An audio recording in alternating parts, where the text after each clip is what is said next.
$5 দিয়ে লটারি কেটে $15। দোকানে এসে এইবার এই দুটি নতুন মেশিন দেখে এনাদের একজন কর্মীকে জিজ্ঞাসা করলাম যে এটি কিসের মেশিন। সে বললো এটি লটারির মেশিন। এদেশে আসার পরে এই প্রথমবার আমি দেখছি চোখের সামনে লটারির মেশিন কেমন দেখতে হয়। লটারির প্রতি আমার মারাত্মক টান, কিন্তু আমার মা কোনোদিনও আমাকে খেলতে দিত না।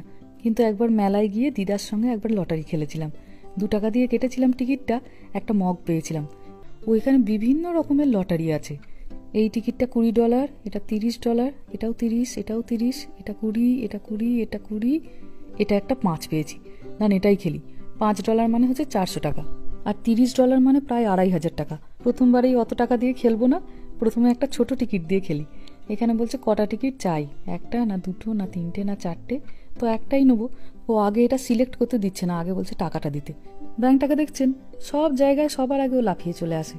ও টাকা দেবে ভেতরে। আচ্ছা দিই, টাকাটা টেনে নিয়েছে দেখে একটু ভয় পেয়ে গেছে।